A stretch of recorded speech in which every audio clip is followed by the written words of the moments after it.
giving mom a chance to rest, and I'm watching my world rise and fall with every single breath. Looking down at you and how you look so much like me, and all I wanna do is give you everything you need. Son, I know I'm gonna make mistakes, but my love for you will never ever change.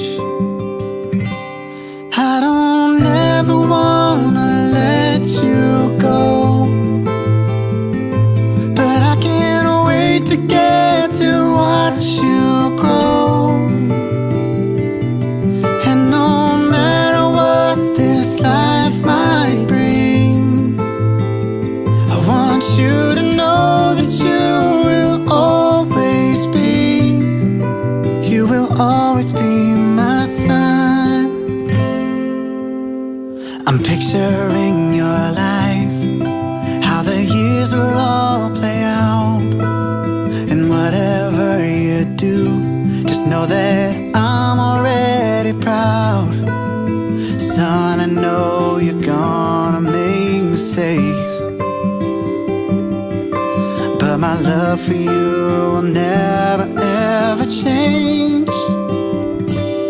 I don't ever wanna let you go, but I can't wait to get to watch you grow. And no matter what this life might bring, I want you to know that you will always be, you will always be my son. From every scraped up knee to every broken dream, wherever your road leads, you can always come back home. I don't ever wanna let you go, but I can't wait to get to watch you grow. And no matter what this life might bring, I want you to know that you will always be, you will always be my son.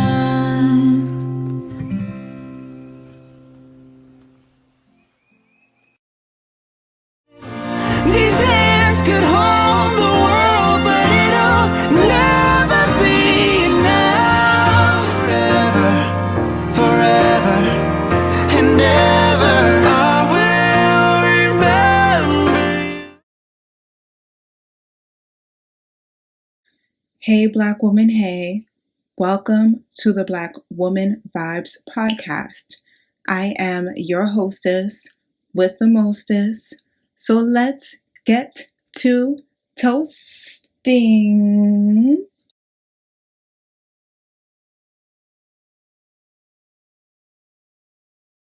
Vicine, if this is your first time joining the Black Woman Vibes podcast, here is our mission statement.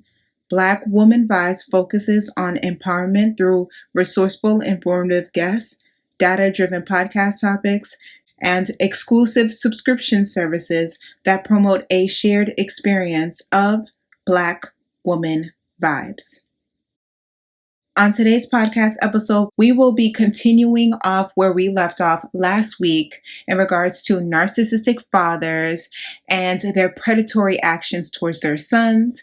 We are going to conclude this podcast episode not only with dissecting how narcissism and its traits appear in fathers, but also some advice and resources for sons who have entangled themselves and minimized themselves because of the toxicity underneath the patriarchal restriction of their fathers. So they don't end up becoming prey to other narcissistic men, or they don't become narcissistic themselves. I know some of y'all might be like, okay, well, the podcast name is Black Woman Vibes. Shouldn't we be talking about women issues and particularly Black women issues? And the answer is yes. However, this podcast two-parter episode matters because most women, even Black women, are dating men, correct?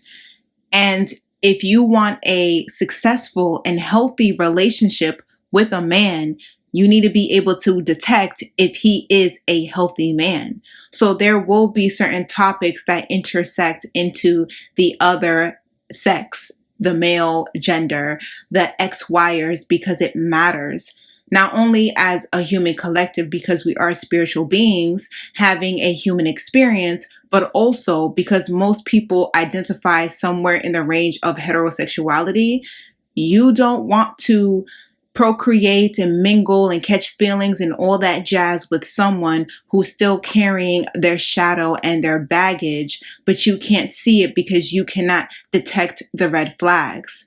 So that is what this podcast episode and the last podcast episode in particular are, I guess you can say, triggering or hinting at the need to do that shadow work. Because if you do not do that shadow work, you're running on the same script, hoping to get a different outcome, but most likely than not, repeating the same generational trauma or just the same hurts and pains, and not transmuting that, healing that, so you can be a whole and abundant vessel, walking with purpose, unapologetically. You know? So let me just jump right into this podcast episode and not hold you too long. Oftentimes, these children go from residential programs to residential programs, ed consultant programs to ed consultant programs, boarding schools to boarding schools, and nothing really resonates because they are lacking an intimate cord attachment with their parents, and their parents keep throwing money at them, not understanding it's not the money, but what it really comes down to is the time. Because the nanny's cool, the boarding school is cool, the vacations are cool, the cars are cool, the designer bags are cool, but that doesn't make up for the fact that they've never spent the Christmas with you. It doesn't make up for the fact that they don't have any family albums with you. It doesn't make up for the fact that they've never gone fishing with you. It doesn't make up for the fact that you sucked at fatherhood. Because those moments in time are invaluable. Once they're gone, they're gone. Once these kids become adults, there's no going back. And a lot of these kids resent their fathers for that. And a lot of them feel as if they aren't important anyways. So they will either use their parents for money, or they'll get into risky behaviors because they know A, their parents will bail them out, and B, they just feel like, what's the point at trying at life? Their parents didn't even try at being parents. In either case, such fathers are emotionally unavailable because they deny and disdain their own dependency and vulnerability. They often shame and belittle any sign of distress or weakness in their sons. Yeah, so these are the fathers who definitely tell you what real men do, what real men don't do, and real men don't cry, and real men aren't gay, and this, that, and the third. Like, they feel like anything that makes you a human, that empathy chip, you got to destroy that. They're very cold. They're very stoic. They're the ones who are always at the bar. They're always the one with extra bass in their voice. They're always the one who are clenching their fist. They're always the one who are raising their shoulders to look bigger and badder than they actually are, because everything to them is trying to overexert their manhood. And we know true manhood is silent. You just are. But they have to be loud because they don't really feel secure in their manhood. That's why anything that is vulnerability is like, that's for your mother. That's girl stuff. No, that's for the women. We men don't do that, and we men do this. Everything is gender. Everything is man do this, women do that. Men don't do this, women don't do that. Very gender focused, very sex politics focused. Very chauvinistic, very sexist, very misogynistic. and they will call it quote unquote traditional or quote unquote normal, when in fact it is not. Kafka suffered predominantly from emotional abuse. He writes that although he rarely got a whipping, the constant threat of it was worse. Tyrannical rage, keeping you on eggshells, that mind sorcery, knowing that they can keep you in the Nine of Swords energy because you don't want them to come at you with that Five of Wands energy. You quote unquote stay in your place. As well as the guilt and shame he endured when he receives a reprived one that he quote unquote deserved. Some narcissists are physically cruel. That Five of Swords energy, they take pleasure in other people's pain. It's sadistic. One father made his son dig a swimming pool. That's crazy. Absolutely crazy. Another cut the grass with a razor blade. That's also crazy because it's tedious. It reminds me of if y'all watch old school movies where, you know, they would show like, let's say Orphan Annie or let's say Disney Cinderella. They would depict some slave girl or impoverished girl cleaning with her toothbrush. It's tedious, it's draining, and it's cruel. Because how quick can you clean multiple square feet of whatever floor range with the toothbrush? How far will you get? How much will you clean? How much time is it going to take? To do that is cruel. Same thing as a razor blade. That's literally a grass, maybe 5 grass at top per each swipe. And let's say you have a big yard. That will literally take the whole day. That's cruel. Digging up a swimming pool. And let's say the kid had no tools or had very minimal tools. So now the kid has to think about, okay, what will the architecture be? How can they get the tools? How deep do they need to dig? And let's just say they end up having dirt that isn't laced with all types of critters or snakes. And let's say there are snakes. Hopefully it doesn't bite or it isn't venomous. That's very cruel and unusual punishment. But to a narcissist, keeping everybody in that stressful Nine of Swords energy is normal. And keeping children in that Five of Swords energy, spiteful, cutting the nose to spite the face, self-sabotage, sadistic energy, makes them feel the narcissistic father triumphant because they get to be a little dictator in their home. And if you cross father, you know what will happen again. You'll have to cut the yard with a razor blade. You don't want that punishment again. So play your role, minimize yourself. You yourself cut off your own peen and become a functional eunuch because you know daddy will, if not physically, psychologically, and emotionally. Abuse makes a child feel helpless, afraid, humiliated, and enraged due to feelings of injustice and powerlessness. And with that enrage and humiliation, that can also turn inwards and form as depression because depression is anger turned inwards. So with that helplessness and feeling of they caused it, something that they did to cause their father to be narcissistic, they will endure this abuse and internalize it and say it's their fault. If they just did this and if they just didn't do that, then their father wouldn't have to exert this type of abuse. So they feel as if they caused this type of disenfranchisement onto themselves, which is exactly what the narcissist would love to do. They get to exert their brutality and take none of the accountability. As an adult, he may have conflicts with authority and not manage anger well.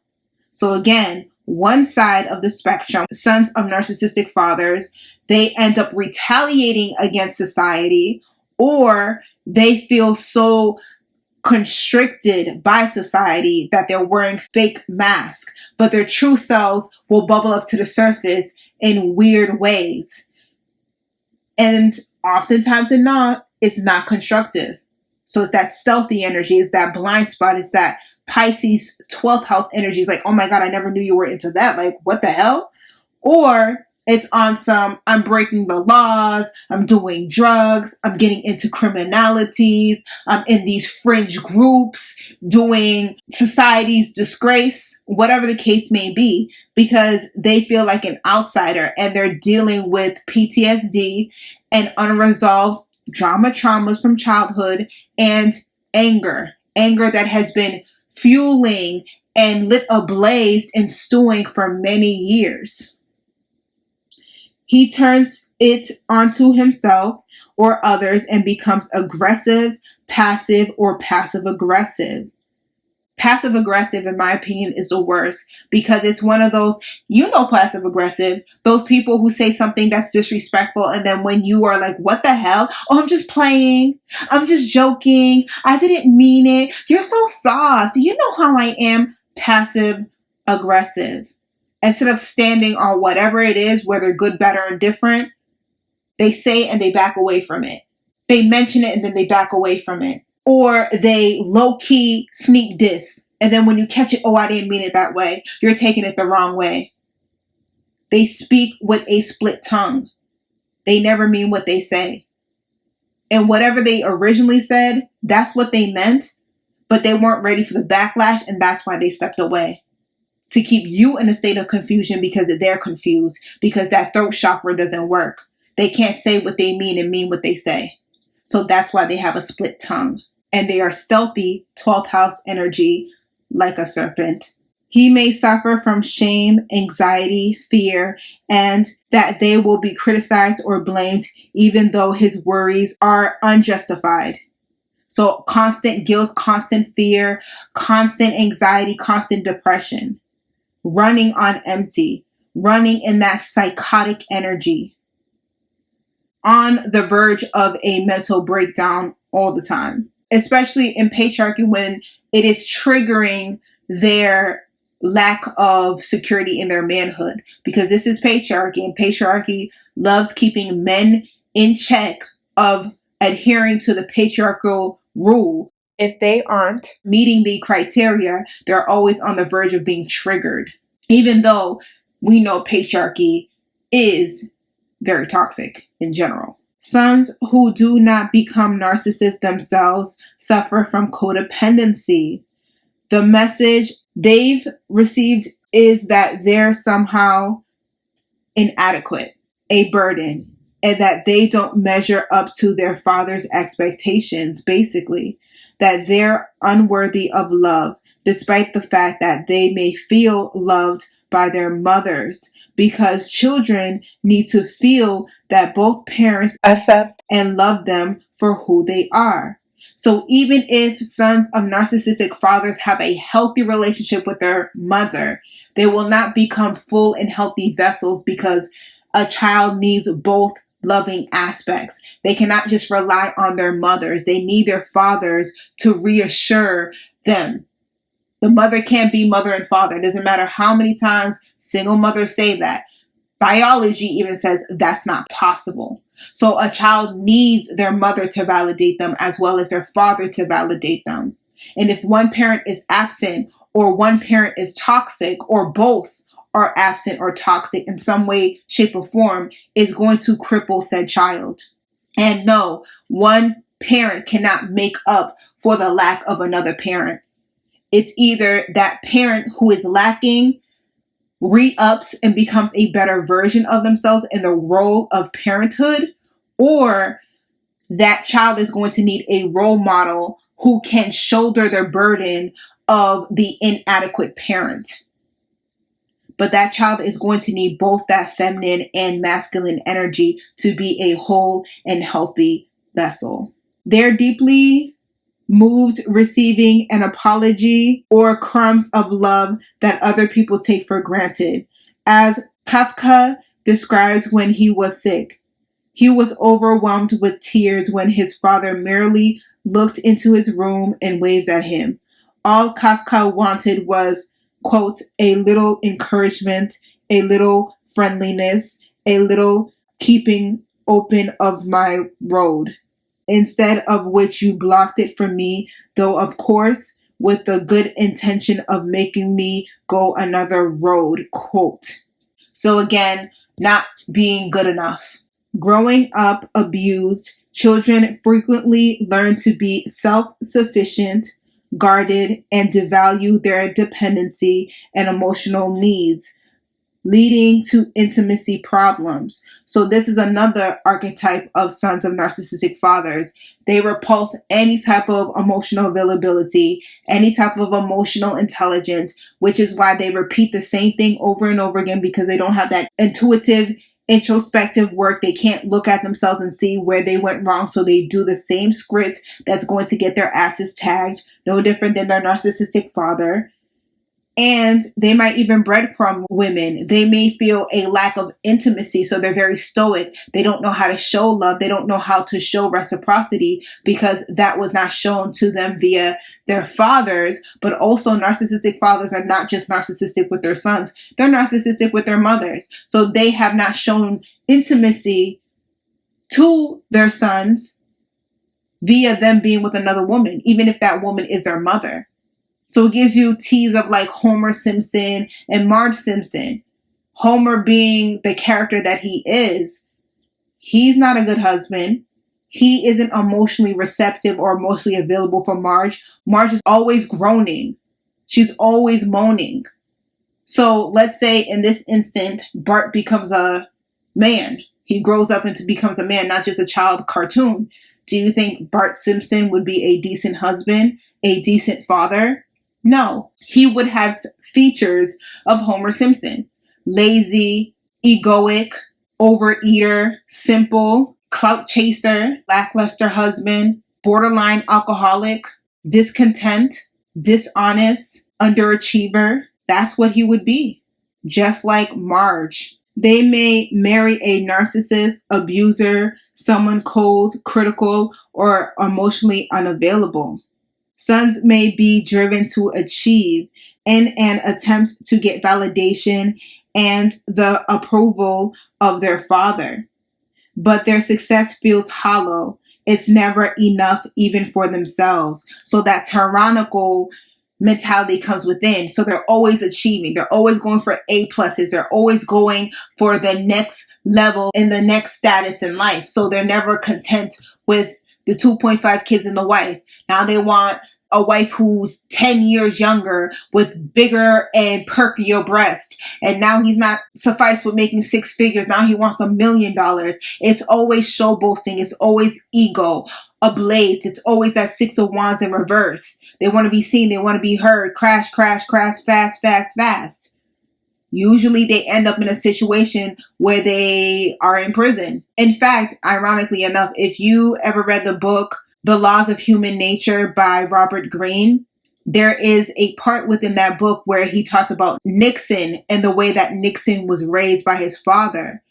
And there is a reason why Nixon got with the Watergate scandal. Because in the book, The Laws of Human Nature, Robert Greene was able to peel back the childhood of Nixon, and he was raised by a narcissistic father. Nixon had to be an overachiever. Nixon was never able to get the approval of his father. So Nixon was a type of person who had to be tight-laced, and he was willing to do anything to get ahead of the curve, to get the attention, to get the approval of people, even if it meant to do things that were immoral.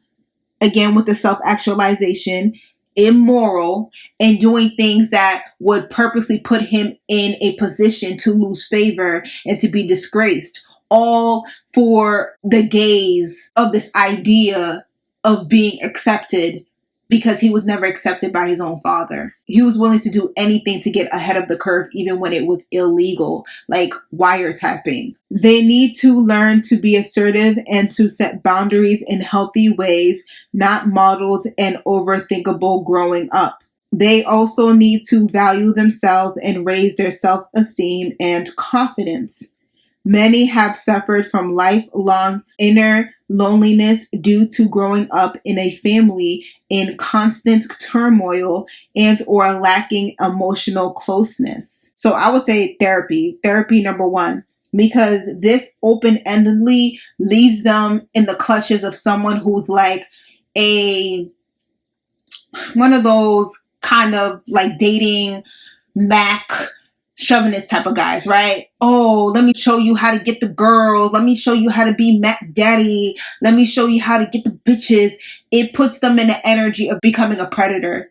All they need is a person like Harry from the movie Dorian Gray or the Portrait of Dorian Gray. All they need is someone to incite the shadow and tell them that if you look like this and you dress like this and you do this, then you can manipulate women. And once you're able to manipulate women, you'll feel more confident. You'll feel more assertive. And then you'll be able to get your manhood back. These people don't know what being a whole and complete vessel is. So they need therapy.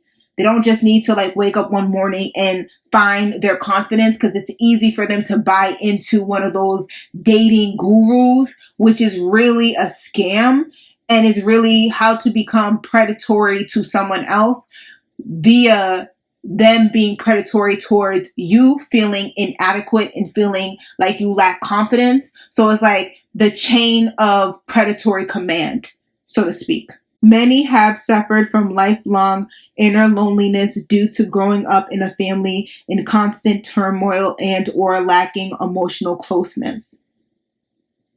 So many of them will hover in those MGTOW incel groups, or will have like a blow up doll type of girlfriend scenario, or one of those we've been together, catfished, online relationship for 12 years, or my most intimate, exciting sexual escapades was with some pornified woman image and Jergens lotion in their right hand.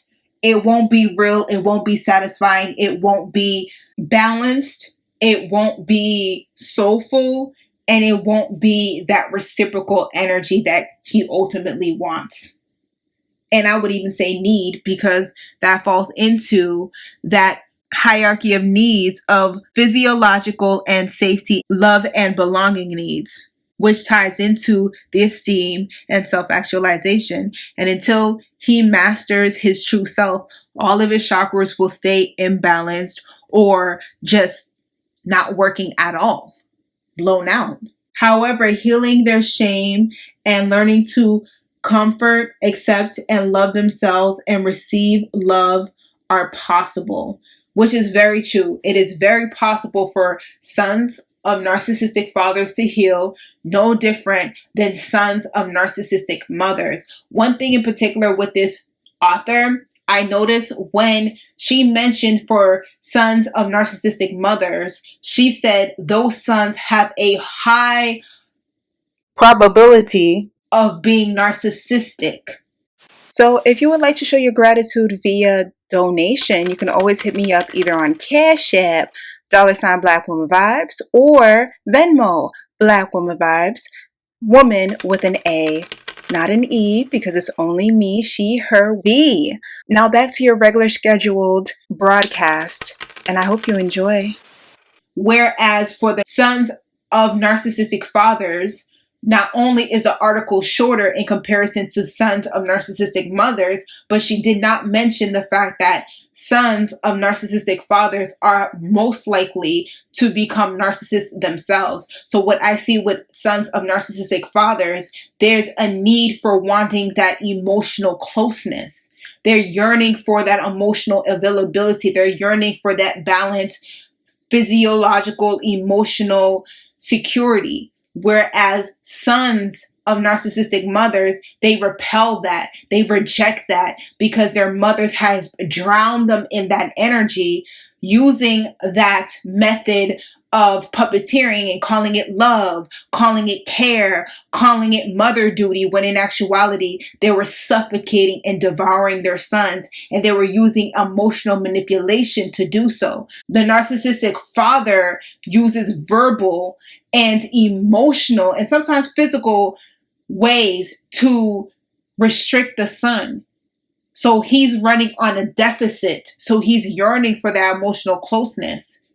But the son of narcissistic mothers, they have been drowning in that emotional, overbearing energy. So they reject anything that is emotional, anything that is a vulnerability, because they feel that that's going to trigger the same reaction that they've been suffocated in via their narcissistic mother. So I saw those polar opposites, which is interesting. So, as I did with sons of narcissistic mothers, here are my final thoughts on sons of narcissistic fathers.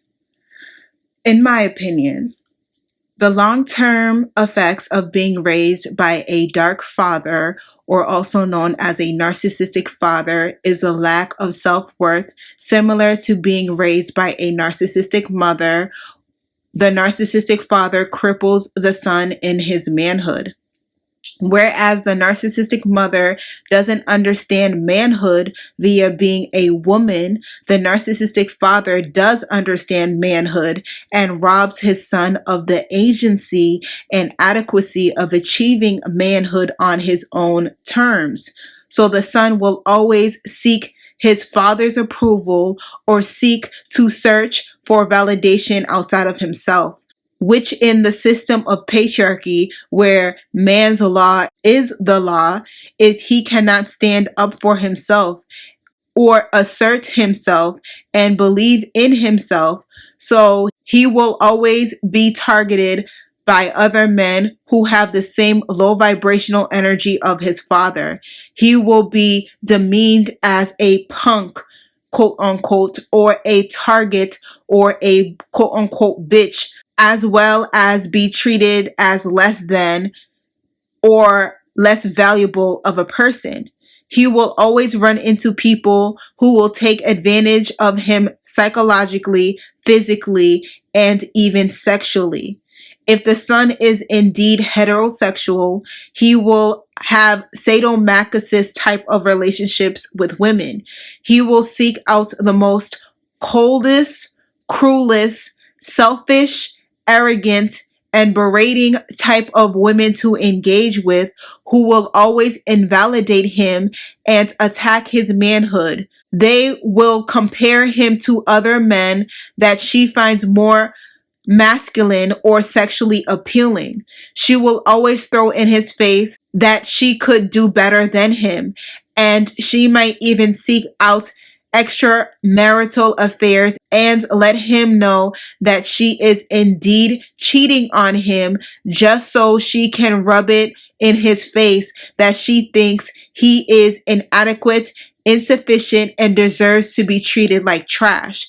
However, no matter how bad he is treated by these types of women, he yearns to chase their approval and validation by overextending himself in grace and in acceptance of their narcissistic behaviors. He will always find these women's actions as a cause to what he is lacking as a man. He may agree to his wife permanently having other sexual relationships with men, financially providing for his wife or girlfriend and her extracurricular activities, and even play a cuckold role in their relationship just so he can appease his wife and to avoid impending blow-ups, because in those types of relationships, anxious, avoidant types that they are, the woman is always on the verge of popping off like a pressurized can of vinegar and baking soda with a Mentos. Emotionally and psychologically off kilter, these women are. Think Destiny and Sean from Love After Lockup, or even Andrea and Lamar from Love After Lockup to a lesser degree. These women are very demanding and hard to please and always justify their vile behavior, even intimate partner violence, where they are the aggressor. They'll put the responsibility of redemption and civility on the male partner, essentially saying, if you didn't X, Y, and Z, I wouldn't have to physically be aggressive and hostile with you, reaffirming the script of being less than, a perpetual fuck up, not deserving of kindness, and only useful as a punching bag to other people, just like his narcissistic father indoctrinated him with as a youth. If he is homosexual, the son of a narcissistic father, he will be a man who will be subservient to other men, similar to a cuckold, the son of a narcissistic mother. So is the homosexual son of a narcissistic father. He will serve to be used by other men who are brutal and even sadistic because that type of quote unquote love is familiar to him.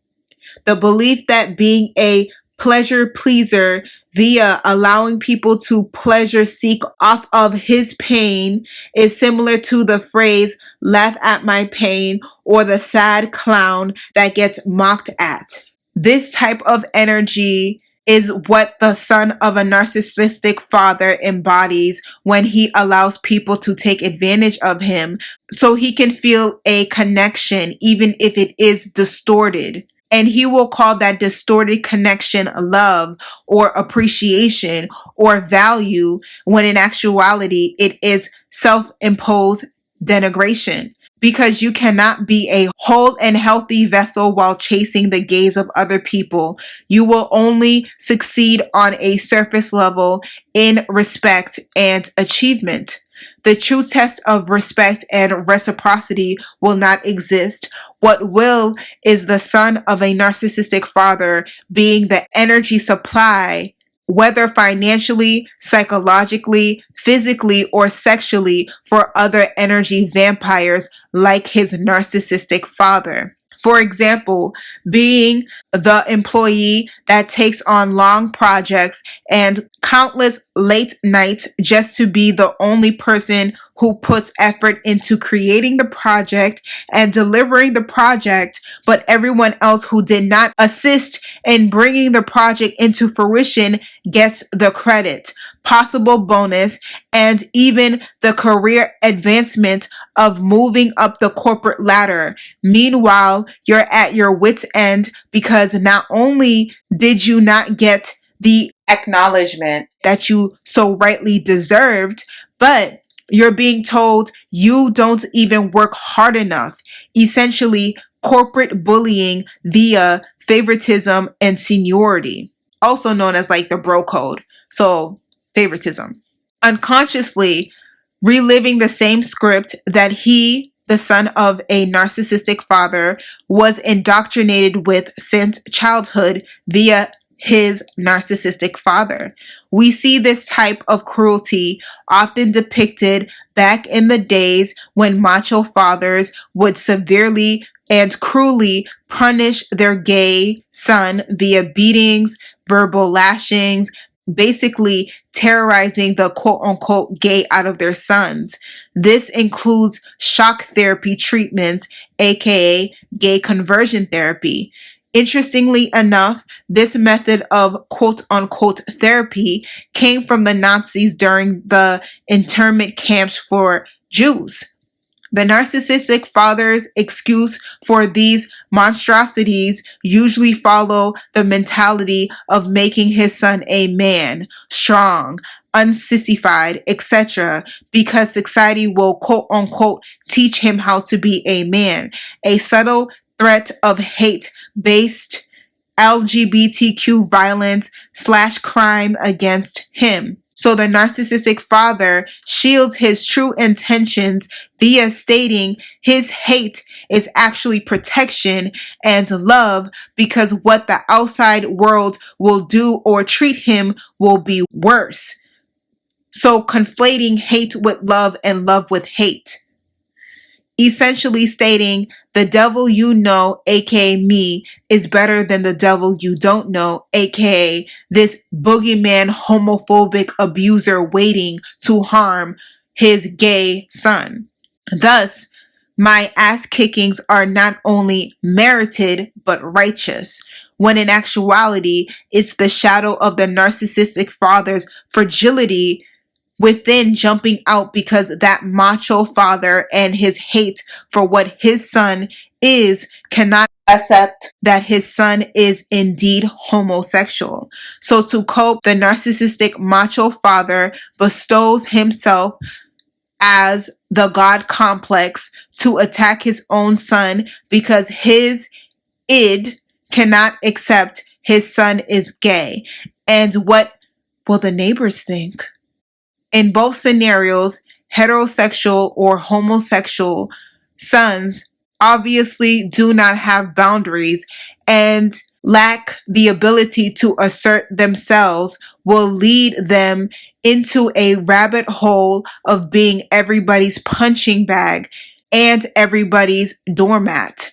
But if not resolved, the sons of narcissistic fathers are bound to be in a perpetual state of self-sabotage as well as self-imposed victimhood. They will degrade themselves and value themselves as something to be used, abused, and discarded. They may even use drugs and other forms of risky behaviors to escape their self-imposed mental imprisonment. They will have a hard time to speak up for themselves or even exert a no because they think the privilege of saying no is not given to them. Oftentimes, they will allow people to do certain things to them that they would otherwise not be interested in, or they will be codependent or a follower because they think other people's decisions are better than their own, even if they know that the next person's decision will impact them negatively. If sons of narcissistic fathers do not find self-love, self-respect, self-worth, and create healthy boundaries, not only will they regain a sense of self and a sense of purpose, but also they will be able to face their father and set healthy boundaries, even if that means going completely gray matter. This is a form of setting healthy and purposeful boundaries where there is no communication, there is no attachment, there is nothing between the victim, aka the son of the narcissistic father, and the narcissistic father. So there is no way the narcissistic father can trigger or victimize his son because his son intentionally created boundaries, healthy and firm boundaries between himself, the son, and his father, the narcissistic father. In my personal opinion, I would think this would be the best route to go because it's like a lion cub and a fully grown lion in the same pride. Eventually, the cub, once it becomes an adult male, will have to leave the pride and find its own pride to lead, similar to the narcissistic father and their son. And to be honest, most men think with the mentality that there can only be one man in the castle. And the narcissistic father already feeds off of crippling, minimizing, and in some instances, effeminizing his son. Oftentimes because they feel as if their son has stolen their glory days. When they look at their son, they see there is mortality and the lack of vigor that they have. So they project their emptiness and their jealousy onto their son so he can feel a sense of shallow victory over being able to exert his harm and lackluster success and accomplishments in life onto their sons. Energy transfer, essentially. Energy harvesting as well. Similar to narcissistic mothers who feel as if their daughters have stolen their youth.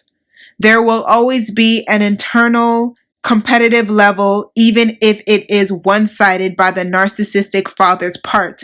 For the narcissistic father to really value his son and see that his son is truly a man without his input, he will need to see and love his son from afar because he is not healthy enough to love his son in close proximity. Once the son of a narcissistic father has completed therapy and has regained a sense of confidence, self-assurance, integrity, and boundaries, This is where he can restart his life as a purposeful, whole, and complete vessel, not looking for validation from not only his narcissistic father, but from any other person. Because narcissism is a personality disorder, meaning there's no cure for that energy frequency they choose to indulge in. When the son of a narcissist comes into contact with people that embody that same demonic energy, he will be able to see it for what it is and supersede away from those types of people, completing the healing process, because you cannot change others.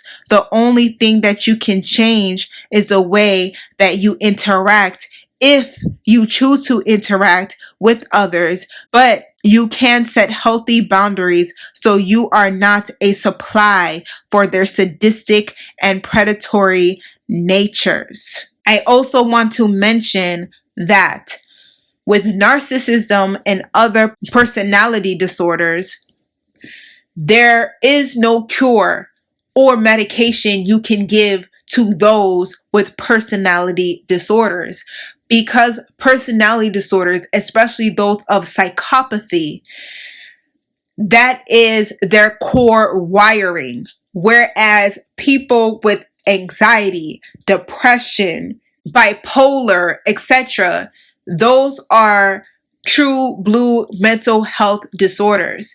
They are chemical imbalances with a variation between medication, therapy, or maybe just therapy, whatever degree these mental inflictions have caused onto the patient.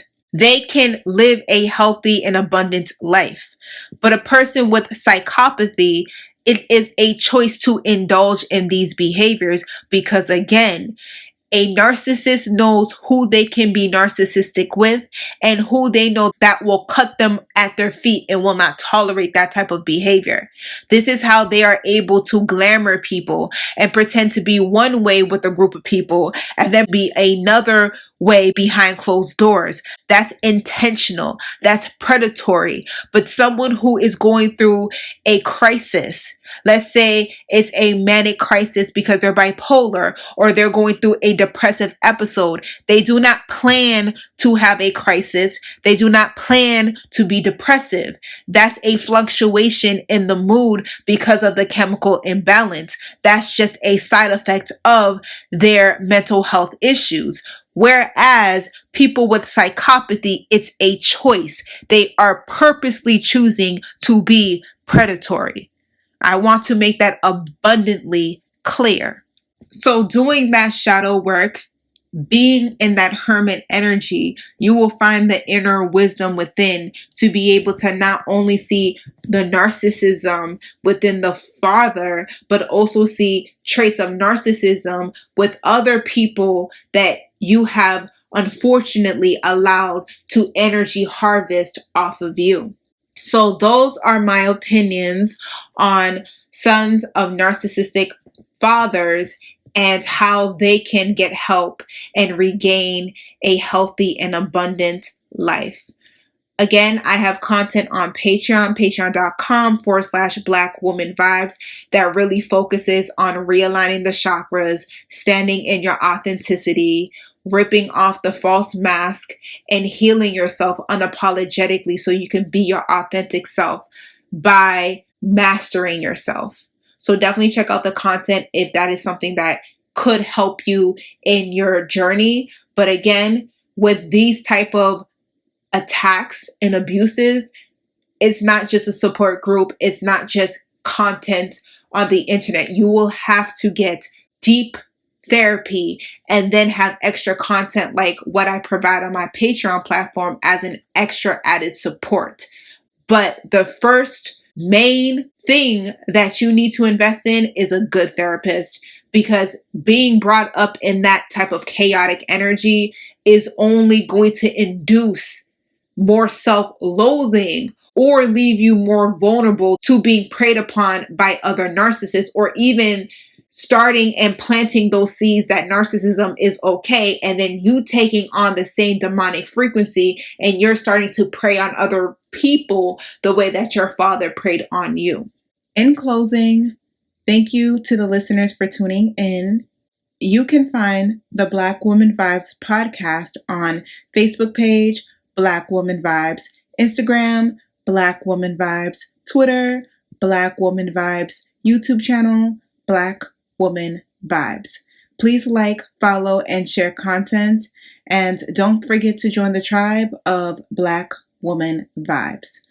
Also head over to Facebook and Patreon to join the exclusive tribe and get content for members of Black Woman Vibes. On Patreon is where we openly have conversations behind the scenes that helps us as sisters grow and level up. Each one teaches us all, from live streams, advisor emails, speaking engagements, and consultation services. All can be found on Black Woman Vibes Patreon and Facebook. Isn't it time for Black women to live and live well? Be the best version of yourself by mastering yourself. I'll be back next Wednesday with a whole new episode of Black Woman Vibes. With all that being said, be blessed, be enlightened, be loved. I am your hostess with the mostest. So let's get to toasting.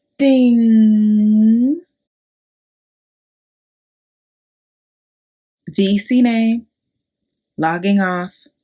Peace.